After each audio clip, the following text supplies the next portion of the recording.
Hi you all, welcome to my YouTube channel Educare online. आज हम लोग इस क्लास में आपके लेसन नंबर 2 को स्टार्ट करेंगे। ठीक है, जहाँ पे हम लोग रिलेशन एंड फंक्शन के बारे में स्टडी करेंगे। ठीक है, तो देखिए इसमें हमें रिलेशन एंड फंक्शन पढ़ने से पहले उससे रिलेटेड कुछ टर्म्स हैं उनको हम लोग पढ़ेंगे, उनके डेफिनेशन को पढ़ेंगे, उनको कैसे रिप्रेजेंट करते हैं।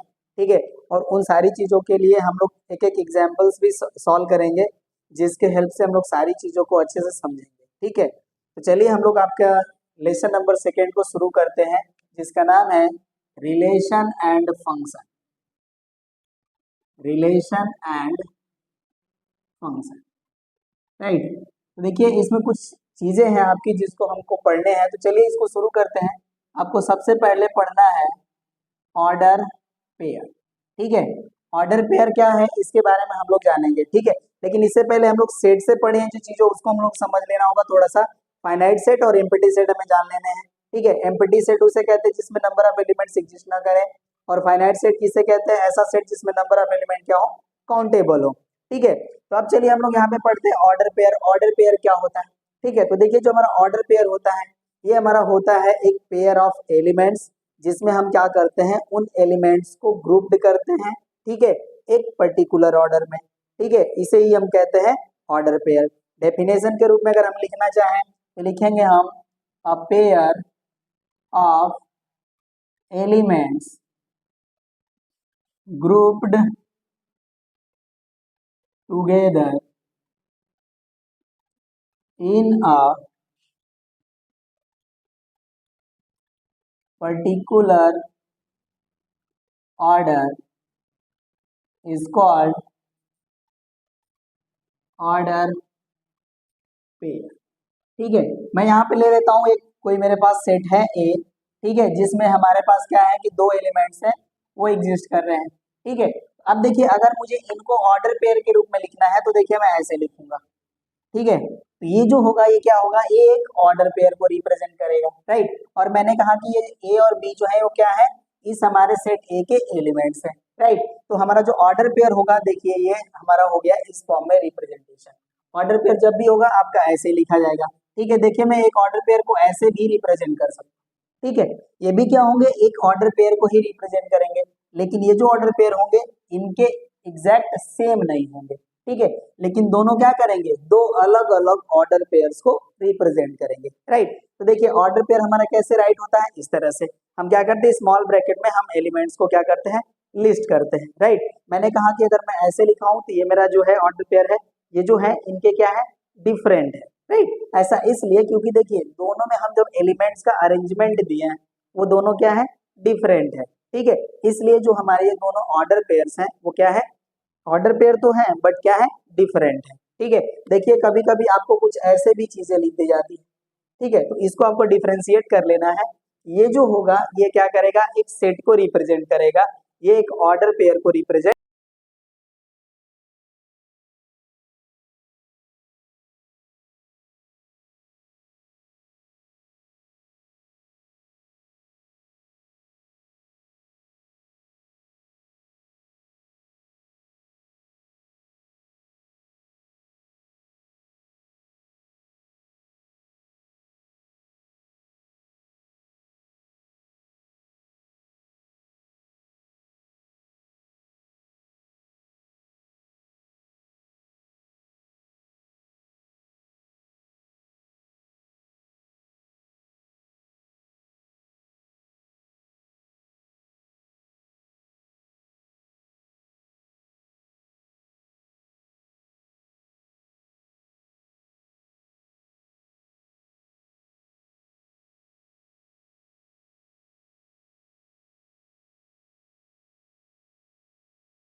प्रॉपर्टीज ऑफ कार्टेशियन प्रोडक्ट पढ़ने से पहले इसका हम लोग ग्राफिकल रिप्रेजेंटेशन भी पढ़ लेते हैं, ठीक है। और अभी ऑर्डर ट्रिपलेट भी हमको पढ़ने हैं, तो पहले चलिए इसको हम लोग कवर कर लेते हैं, ठीक है। देखिए ग्राफिकल रिप्रेजेंटेशन हम कैसे करेंगे, राइट। ये बहुत आसान है, देखिए इसको मैं लिख लेता हूँ, एग्जाम्पल से ही समझ लेंगे तो ज्यादा आसानी होगी। चलिए मैं एक सेट ए ले लेता हूँ जिसमें एलिमेंट है हमारे 1 2 3, राइट। और एक मेरा सेट है बी जिसमें एलिमेंट है ए बी सी, राइट। और हमें क्या करना है कि Cartesian product of A B को रिप्रेजेंट करना है ग्राफिकली। तो पहले हम क्या करते हैं कि इनसे जितने भी हमारे पॉसिबल ऑर्डर पेयर फॉर्म होते हैं पहले हम उनको फॉर्म कर लेते हैं, फिर ग्राफिकल रिप्रेजेंटेशन भी कर लेंगे, ठीक है। तो देखिए यहाँ से जो हमारे ऑर्डर पेयर्स बनेंगे वो आएंगे आपके 1A 1B 1C 2A 2B 2C and 3A 3B and 3C, ठीक है। अब देखिए इसका हम ग्राफिकल जब रिप्रेजेंटेशन करेंगे तो हम लोग क्या करेंगे कि set A and set B को ऐसे रिप्रेजेंट करेंगे, ठीक है। तो ये देखिए मेरा सेट ए हो गया और एक सेट बी हो गया। इसमें जो हमारे एलिमेंट है वो है 1 2 3 और इसमें जो एलिमेंट है हमारे वो है ए बी सी, ठीक है। तो देखिए इसमें केस क्या है, ये जो हमारे 1 है वो 1 के साथ सॉरी एलिमेंट ए के साथ कनेक्टेड है और 1 जो है हमारे बी के साथ भी कनेक्टेड है और 1 जो है हमारे सी के साथ भी कनेक्टेड है। तो देखिए इनका जो है आपका एरो डायग्राम बन गया। फिर 2 जो है वो 2 भी ऑल एलिमेंट के साथ कनेक्टेड है, तो यहाँ पे देखिए ये ऐसे बनेंगे। और 3 भी सभी एलिमेंट के साथ कनेक्टेड है, तो देखिए इनका कैसे बनेंगे, ये ऐसे बनेंगे, ठीक है। तो ये हो गया आपका graphical representation of Cartesian product, ठीक है। इन्हीं को जब हम क्या करते हैं रे डायग्राम से रिप्रेजेंट करते हैं, इसी को हम लोग कहते हैं graphical representation of Cartesian product, ठीक है। तो होप सो कि ये समझ में आ गया होगा कि इसको अगर हमको ग्राफिकली रिप्रेजेंट करना है तो कैसे रिप्रेजेंट करेंगे और इस पे बेस्ड आपको क्वेश्चन भी आएंगे, ठीक है। हो सकता है कि आपको ग्राफिकल रिप्रेजेंटेशन करने को बोला जाए या ये आपको दिया हो कि ग्राफिकल रिप्रेजेंटेशन दिया हो और कहा जाए कि इसको टेबुलर फॉर्म या सेट बिल्डर फॉर्म में रिप्रेजेंट कीजिए, ठीक है। ये आपका मेथड हो गया graphical representation of Cartesian product, ठीक है। चलिए अब हम लोग ऑर्डर ट्रिपलेट पढ़ लेते हैं, ठीक है। ऑर्डर ट्रिपलेट में देखिए क्या होता है, ऑर्डर ट्रिपलेट में हम लोग क्या करते हैं कि ऑर्डर पेयर लेते हैं लेकिन 2 एलिमेंट्स का नहीं लेते हैं, 3 एलिमेंट्स का लेते हैं, ठीक है। अब वो जो हमारे 3 एलिमेंट्स हैं वो सेम सेट के भी हो सकते हैं, डिफरेंट सेट के भी हो सकते हैं, ठीक है। तो यहाँ पे हम लिख लेते हैं order triplet,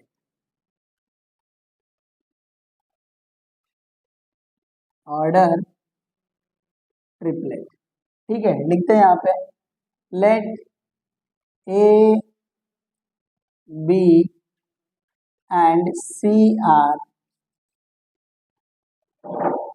3 sets and element A belongs to set A, B is belongs to set B and C is belongs to set C, then the order pair ABC is called the order triplet, ठीक है। मैंने क्या किया कि हमने यहाँ पे 3 set लिए और तीनों सेट में हमने ये एलिमेंट्स लिए, जो ए है वो सेट ए का एलिमेंट है, जो बी है वो सेट बी का एलिमेंट है और सी जो है वो सेट सी का एलिमेंट है, ठीक है। तो इनसे जो हमने एक ऑर्डर पेयर फॉर्म किया, ठीक है, जिसमें एलिमेंट है ए बी सी, इसे ही हम क्या कहेंगे, ऑर्डर ट्रिपलेट कहेंगे। कहने का मतलब एक ऐसा ऑर्डर पेयर जिसमें क्या हो, 3 एलिमेंट्स एग्जिस्ट करते हो, इसे हम कहते हैं ऑर्डर ट्रिपलेट, ठीक है। यहाँ पे देखिए हम ऐसे भी लिख सकते थे A B C belongs to set A, ठीक है। तो यहाँ पे देखिए क्या हो जाता है हमारा, इसके जो एलिमेंट्स हो जाते हैं वो ए बी सी हो जाते हैं, ठीक है। और यहाँ पे देखिए इसका अगर हम कार्टेशियन प्रोडक्ट करते हैं, ठीक है, तो कैसे रिप्रेजेंट होता है, सेट ए के ही हमको कार्टेशियन प्रोडक्ट मिलते हैं, ठीक है। आप ऐसे ही इसको लिख लेते हैं, राइट। तो यहाँ पे देखिए अगर हमसे ये पूछा जाता कि इसका एलिमेंट क्या होगा, Cartesian product of triplet of set ए, देखिए इसमें जो हमारा ऑर्डर पेयर आता है वो कुछ इस तरह से रिप्रेजेंट हो जाता है, ठीक है। देखिए हमारा ऑर्डर पेयर अगर लिखना है तो हम ऐसे लिखेंगे, लेकिन अगर Cartesian product of set A B C लिखना है, ठीक है, तो हम ऐसे लिखेंगे, ठीक है, लेकिन उसको हम क्या करेंगे, इस करली ब्रैकेट में क्लोज करेंगे। कहने का मतलब ये कि अगर हमसे ये पूछा जाए ए क्रॉस बी क्रॉस सी, तो यहाँ पे जो मेरा एलिमेंट होता है इसका, देखिए इसको हम ऐसे रिप्रेजेंट करते हैं ए बी सी, ठीक है। तो यहाँ पे देखिए ये जो है कार्टेशियन प्रोडक्ट है, पर्टिकुलरली ये है क्या, ये भी एक सेट ही है, ठीक है। जो आपका कार्टेशियन प्रोडक्ट है वो भी क्या है, एक सेट ही है, लेकिन इसके जो एलिमेंट्स होते हैं वो क्या होते हैं, ऑर्डर पेयर के फॉर्म में रिप्रेजेंट होते हैं, और सेट के जो एलिमेंट होते हैं वो 1 बाई 1 करके लिस्टेड होते हैं, ठीक है। लेकिन यहाँ पे एलिमेंट होंगे जो हमारे, वो ऑर्डर पेयर के फॉर्म में होंगे, ठीक है। तो देखिए अगर ऐसे मैंने लिखा तो Cartesian product of A B C के एलिमेंट्स ऐसे हो गए, राइट। ये तो मेरा हो गया Cartesian product of set A B C. लेकिन अगर आपको बस ऑर्डर पेयर आप पूछे ए बी सी से बने, ठीक है, तो वो जो आपका ऑर्डर पेयर होगा वो ऐसे होगा, और इसको हम क्या कहेंगे, ऑर्डर ट्रिपलेट, ठीक है। तो होप सो कि ये समझ में आ गया होगा। चलिए अब हम लोग प्रॉपर्टीज ऑफ कार्टेशियन प्रोडक्ट को पढ़ते हैं, ठीक है। अब इसको हम हटा लेते हैं। चलिए देखिए हमारे पास ये कुछ रिजल्ट्स है कार्टेशियन प्रोडक्ट ऑफ सेट्स पे, ठीक है। और ये जो आपको रिजल्ट्स दिए हैं, देखिए इनके प्रूफ नहीं करने हैं, ठीक है। ये जब भी क्वेश्चंस आएंगे इन पे बेस्ड, तो उनको आपको वेरीफाई करने होंगे, राइट। तो देखिए मैं कुछ यहाँ पे एम्प्टी स्पेस छोड़ा हूँ, ठीक है। इनके रिजल्ट किसके इक्वल होंगे वो हम लोग लिखेंगे, ठीक है। तो देखिए यहाँ पे लिखे हुए हैं कि Cartesian product of set A with union of set B and C, ठीक है। तो देखिए जो वैल्यू होगी आपकी, ये इक्वल होगा Cartesian product of set A and B union Cartesian product of set A and C, ठीक है। और ये देखिए आपको बस इसका एग्जांपल देना है और वेरीफाई करना है, ठीक है। इसके प्रूफ नहीं करने हैं आपको। देखिए नेक्स्ट है आपका Cartesian product of A with intersection of set B and C. इसकी जो वैल्यू होगी वो आपका आएगा A Cartesian product of set A and B intersection Cartesian product of A and C, ठीक है। थर्ड है आपका Cartesian product of set A with difference of set B and C, ठीक है। तो इसका जो वैल्यू आएगा Cartesian product of set A and B difference of Cartesian product of A and set A and C, ठीक है। ये ऐसा हो गया। चलिए ये 3 प्रॉपर्टीज आपके हो गए, ये डिस्ट्रीब्यूट हो जाता है इस पे, ठीक है। ये इस तरह की प्रॉपर्टी होती है और ये दोनों इक्वल होते हैं। आप देखिए फोर्थ क्या है, कह रहे हैं कि if A are B is a non empty set then A cross B is equal to B cross A if, ठीक है। तो देखिए मैंने आपको बताया कि Cartesian product of set A with B and Cartesian product of B with set A, ठीक है, ये इक्वल नहीं होते हर केस में, लेकिन ये इक्वल होंगे कब, जब आपके यहाँ के सेट ए जो होंगे वो इक्वल हो जाएंगे सेट बी के, ठीक है। कहने का मतलब ये है कि हम सेम सेट का अगर कार्टेशियन प्रोडक्ट करते हैं, ठीक है, तो जो हमको ऑर्डर पेयर्स मिलेंगे वो सेम ऑर्डर पेयर मिलेंगे, और दोनों तरफ से जो मेरे कार्टेशियन प्रोडक्ट आएंगे वो भी क्या आएंगे, इक्वल आएंगे, ठीक है। चलिए अब हम लोग आते हैं फिफ्थ पे।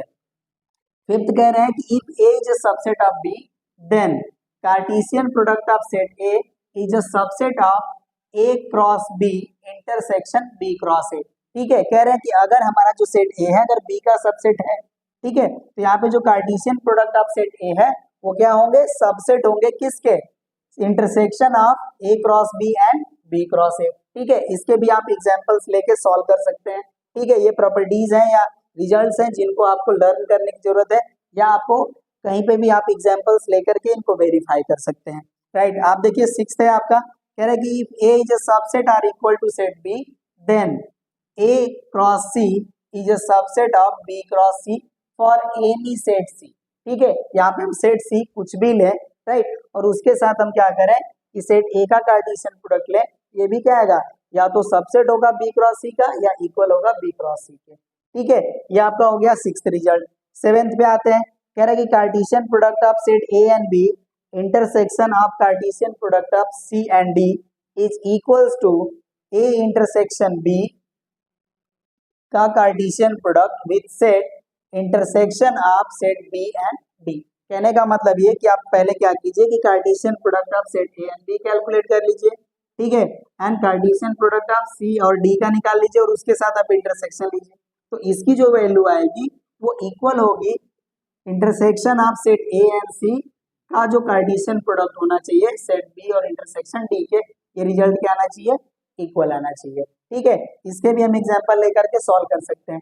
आपको थ्योरम्स के प्रूफ नहीं करने या इस रिजल्ट के प्रूफ नहीं करना है। ठीक है, अब आगे चलते हैं। कह रहे हैं कि if A and B are non empty sets, if A intersection B has n elements, then a cross b and b cross a has number of elements भी n स्क्वायर।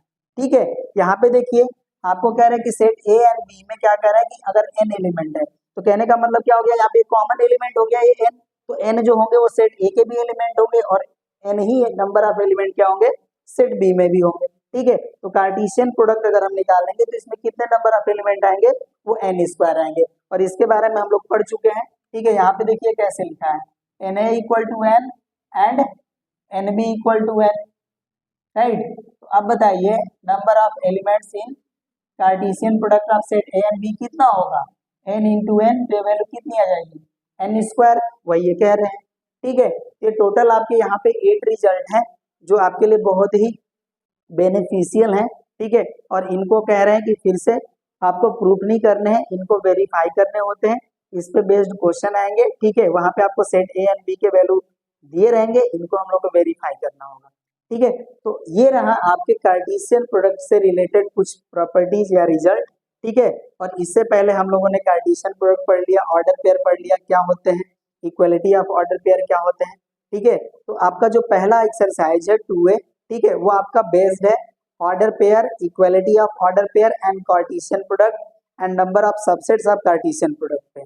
ठीक है, हम लोग नेक्स्ट क्लास में exercise 2A का solution करेंगे, तो मिलते हैं हम लोग नेक्स्ट क्लास में। Thank you.